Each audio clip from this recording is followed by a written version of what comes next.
नमस्कार। सभी पेंशन धारकों का स्वागत करते हैं एक बार फिर से हमारे इस YouTube चैनल पर। दोस्तों, इस वक्त की पेंशन धारकों के लिए बहुत महत्वपूर्ण और इम्पोर्टेंट खबरें आई हैं। जी हां दोस्तों, यहां पर ईपीएफओ के खाता धारकों को मिल सकता है बड़ा तोहफा। न्यूनतम पेंशन बढ़ाने की तैयारी में है सरकार। तो आखिरकार कर्मचारी भविष्य निधि संगठन के तहत पेंशन प्राप्त कर रहे पेंशन धारकों को किस तरीके से तोहफा मिल सकता है, और न्यूनतम पेंशन बढ़ाने की जो तैयारी है, तो आखिरकार कितनी न्यूनतम पेंशन जो है वह सरकार बढ़ा सकती है, इसके बारे में दोस्तों आज के इस वीडियो के अंदर बात करेंगे। इसी के साथ यहां पर हम बात करने वाले हैं ओल्ड पेंशन स्कीम को लेकर आए बड़े अपडेट की। जी हां दोस्तों, ओपीएस लागू करने का फैसला लिए जा रहे हैं। यहां पे आवेदन जो है सितंबर तक। तो आखिरकार दोस्तों, ओल्ड पेंशन स्कीम वापस किस तरीके से लागू होगी? 30 सितंबर तक आवेदन करके किस तरीके से नोटिस क्या जारी कर दिया जा चुका है, इसके बारे में भी दोस्तों आज की इस वीडियो के अंदर बात की जाएगी। और इसी के साथ अगली बड़ी खबर की बात करें तो कर्मचारी भविष्य निधि संगठन ने उच्च पेंशन मांगों के भुगतान के लिए भारी देनदारी का किया है। दावा कर्मचारियों और पेंशन भोगियों ने जताई है। इस दावे पर आपत्ति तो आखिरकार यहां पर जो है ईपीएफओ के दावों को लेकर पेंशन भोगियों ने किस प्रकार आपत्ति जताई है, भारी देनदारी का किस तरीके से दावा किया गया है, और इसी के साथ ईपीएस 95 पेंशन धारकों के लिए आई आज की प्रमुख बड़ी खबरों को इस वीडियो के अंदर जानेंगे। इसीलिए आप सभी से निवेदन करते हैं कि दोस्तों आज की इस वीडियो को शुरुआत से लगाकर लास्ट तक पूरा जरूर देखिएगा। साथ ही दोस्तों, वीडियो को आप पहली बार देख रहे हैं, चैनल पर पहली बार विजिट कर रहे हैं, तो चैनल को सब्सक्राइब कर दीजिएगा, वीडियो को लाइक कर दीजिएगा और इस वीडियो को अपने पेंशन धारक मित्रों, दोस्तों, साथियों के साथ शेयर करें ताकि वह भी पेंशन से जुड़ी हर बड़ी खबर सही, सटीक और तथ्यों पर आधारित सबसे पहले जान सके। तो यहां पर हम सबसे पहले बात करने वाले हैं कर्मचारी भविष्य निधि संगठन के खाता धारकों को किस तरीके से सबसे बड़ा तोहफा जो है वह देखने को मिल सकता है। न्यूनतम पेंशन बढ़ाने की जो तैयारी में है सरकार, तो आखिरकार कितनी और कब से यह न्यूनतम पेंशन बढ़ेगी, चलिए इसके बारे में विस्तार से जानते हैं। सामाजिक सुरक्षा को मजबूती देने के लिए कर्मचारी भविष्य निधि संगठन की पेंशन में बड़े बदलाव के साथ इसे आकर्षक बनाने के प्रयासों पर गंभीरता से विचार किया जा रहा है। और इसी क्रम में सबसे अहम ईपीएफ पेंशन धारक तथा उनके जीवन साथी की मृत्यु के बाद पेंशन फंड में जमा राशि उनके बच्चों को देने का प्रस्ताव है। श्रम मंत्रालय ईपीएफ के सदस्यों को पेंशन योजना से जुड़ने के लिए प्रोत्साहन करने के लिहाज से इस प्रस्ताव को बेहद अहम मान रहा है। मंत्रालय लंबी सेवा अवधि के बाद कम पेंशन को तर्कसंगत बनाने का पर भी गौर कर रहा है, जिसमें वर्तमान 1000 की न्यूनतम पेंशन राशि बढ़ाने का भी प्रस्ताव शामिल है। तो दोस्तों, पेंशन स्कीम को आकर्षक बनाने के विचार को लेकर बात करें तो ईपीएफ के तहत सामाजिक सुरक्षा के ढांचे को सुदृढ़ करने के लिए श्रम मंत्रालय ईपीएस ईपान योजना के तहत उच्च पेंशन के लिए सदस्यों को अपने ईपीएस फंड में योगदान बढ़ाने का विकल्प देने पर गंभीर मंत्रणा कर रहा है। सूत्रों के अनुसार पेंशन सुधारों से जुड़ी इस मंत्रणा के दौरान ही कर्मचारी भविष्य निधि संगठन से जुड़ी पेंशन स्कीम को आकर्षक बनाने के साथ साथ इसके सदस्यों की चिंता का समाधान करने की भी जरूरत बताई जा रही है। शीर्ष स्तर पर हुए विचार विमर्श के दौरान साफ कहा गया है कि बड़ी संख्या में ईपीएस सदस्यों की दुविधा है कि पेंशन फंड में जमा उनकी रकम पेंशन लाभ के बाद वापस नहीं मिल पाएगी। मंत्रालय के एक वरिष्ठ अधिकारी ने कहा है, दूनी का अवधि कारोबार टू पीसी के दुविधा गए हैं। जो बात है कि सरकार का मत स्पष्ट है, पेंशन कॉर्पस की राशि उनके सदस्यों की है।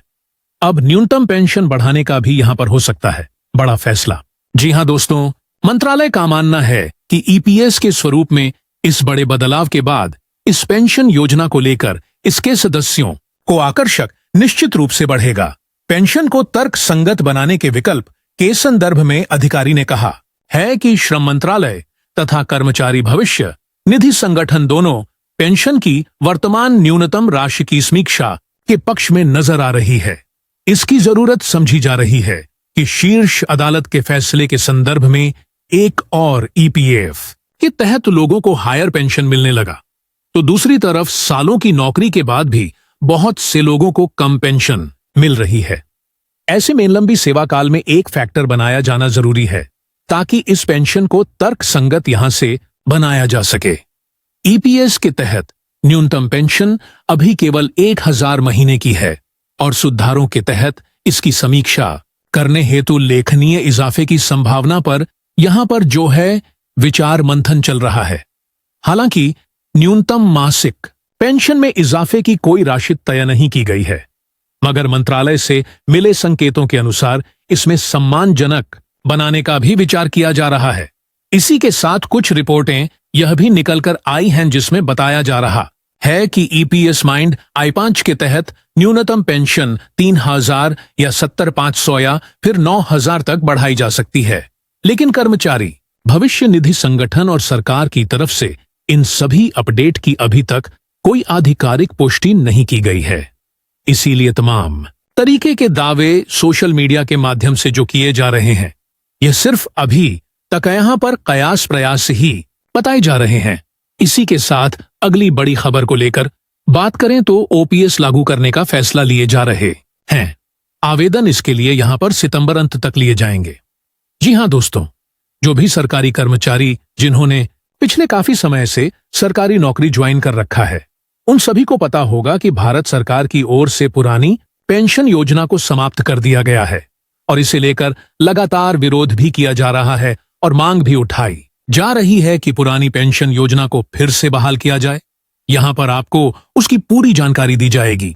पुरानी पेंशन योजना क्या है, इससे लेकर हम बात करेंगे। सबसे पहले यहां पर आपको बताएंगे कि पुरानी पेंशन योजना वापस कब से शुरू हो रही है और इस योजना के अंतर्गत कौन से सरकारी कर्मचारियों को सबसे ज्यादा इसका बेनिफिट देखने को मिलेगा। यहां पर आपको इसकी पूरी जानकारी उपलब्ध करवाई जाएगी, तो ध्यानपूर्वक वीडियो लास्ट तक देखिए पुरानी पेंशन योजना क्या है।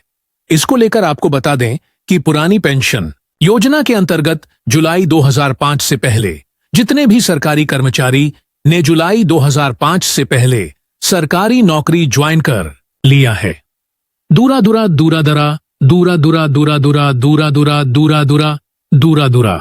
यानी सरकारी नौकरी प्राप्त की है, वह अभी तक का यहां पर पद पर बने हुए हैं, उन्हें भी सरकारी कर्मचारियों को इस योजना का लाभ दिया जाएगा। इस पेंशन योजना के अंतर्गत क्या लाभ मिलता है, यहां पर आपको बता दीजिए चल की पुरानी पेंशन योजना के अंतर्गत कितना लाभ मिलता है। क्या लाभ मिलता है, इसको लेकर आपको बता दें कि सरकार के अनुसार जानकारी मिली है कि जो भी सरकारी कर्मचारी जुलाई 2005 से पहले जिन्होंने सरकारी नौकरी प्राप्त की है, उन सभी को अभी रिटायर्ड होते हैं तो उनकी पेंशन के रूप में उनका 50% इनकम आज से उनको भी यहां पर मिलेगी। इस प्रकार से पुरानी पेंशन योजना लागू किया गया था, लेकिन इसके पास में सरकार ने इसको समाप्त कर दिया। पुरानी पेंशन योजना को लेकर दोबारा कब से शुरू किया जाएगा। 1 को उनको प्रोग्राम में 12 को 50% इनकम उनका 50 कर दिया था। इसको लेकर आपको बता दें कि सरकार द्वारा जो घोषणा की गई है, इसके अनुसार पुरानी पेंशन योजना के लिए ऑनलाइन आवेदन ली जा रही है, जिसकी लास्ट डेट 31 अक्टूबर 2025 रखी गई है। लेकिन इस डेट तक सभी सरकारी कर्मचारियों का जो है डाटा पूरा नहीं होने की उम्मीद है, तो इसे आगे भी बढ़ाया जा रहा है। साथ ही साथ दोस्तों बात करें तो इस योजना के अंतर्गत अब सभी कर्मचारियों को इसका फायदा देखने को मिलेगा। को बता दें तो जो सरकारी कर्मचारी इस योजना के अंतर्गत आवेदन करेगा, उन सरकारी कर्मचारियों को पुरानी पेंशन मिलना शुरू हो जाएगी। सरकार ने दोबारा से इस योजना को शुरू किया है क्योंकि सरकार ने कर्मचारियों के लिए अब कई प्रकार की नई योजना शुरू की है, जिसमें पुरानी पेंशन योजना भी शामिल है। तो कहीं ना कहीं ओपीएस जो है लौटती हुई नजर आ रही है, लेकिन पूर्ण ओपीएस नहीं बल्कि यूपीएस के तौर पर इस ओपीएस का फायदा भी आपको देखने को मिल जाएगा। इसी के साथ अगली बड़ी खबर की बात करें तो ईपीएफओ ने उच्च पेंशन मांगों के भुगतान के लिए भारी देनदारी का किया है दावा। कर्मचारी और पेंशन भोगियों ने इस दावे को लेकर जताई है आपत्ति। पेंशन या भोगी अधिकार कार्यकर्ताओं और सीबीटी के ट्रेड यूनियन प्रतिनिधियों ने इस मुद्दे पर ईपीएफओ के रुख पर सवाल उठाए हैं। उनका कहना है कि संस्था केवल गलत प्रचार के लिए यहां पर बढ़ा चढ़ाकर देनदारी यहां पर जो है बता रही है। ईपीएफओ को आशंका है कि उससे उच्च पेंशन के लिए कुल आवेदनों में से 50% को ही भुगतान करने के लिए 136 या दोस्तों यहां पर 82 करोड़ खर्च करने पड़ सकते हैं। हाल ही में हुई एक बैठक में केंद्रीय न्यासी बोर्ड यानी कि सेंट्रल बोर्ड ऑफ ट्रस्टीज को भेजी गई एक नोट के अंदर ईपीएफओ ने वर्तमान स्थिति का एक विमांकित विश्लेषण प्रस्तुत किया है, जिसमें कर्मचारी प्रतिनिधियों ने अधूरा बताया है। उन्होंने ईपीएफओ के इस परिदृश्य की विस्तृत जानकारी प्रस्तुत करने का भी अनुरोध किया है। ईपीएफओ ने नोट की कर्मचारी प्रस्तुत करने का भी अनुरोध किया है। में सीबीटी ने बताया कि सभी उच्च पेंशन आवेदक अंतिम रूप से यहां पर कार्यवाही होने के बाद ही विस्तृत अध्ययन पूरा किया जा सकेगा। इससे कहा गया है कि कर्मचारी प्रत्येक पेंशन योजना के अंशधारकों के लिए प्रत्येक यहां पर 500 मांग पत्रों का अंतरिम विमांकित मूल्यांकन जारी रहेगा, जिन्होंने यहां पर नियुक्ता के साथ संयुक्त विकल्प प्रस्तुत किए हैं। ईपीएफओ ने नोट में सीबीटी सदस्यों को बताया कि उच्च वेतन पर पेंशन के लिए लगभग 28 शून्य आवेदकों के नमूना आंकड़ों के मूल्यांकन में लगभग 9,500 करोड़ यानी प्रति व्यक्ति लगभग 25 लाख का घाटा दिखाई दे रहा है। एक प्रारंभिक अनुमान के अनुसार संयुक्त विकल्प, जो कि 2014 के बाद के मामलों में 50% से भी कम रिटर्न पर लगभग यहां पर 1800 करोड़ की राशि की यहां पे जो है समाप्त हो जाएगी। इसीलिए जो ईपीएफओ है वह आनाकानी कर रहा है।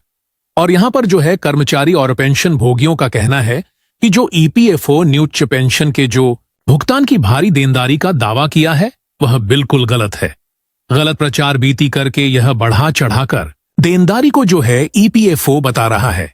नमस्कार। छूनो खैठून।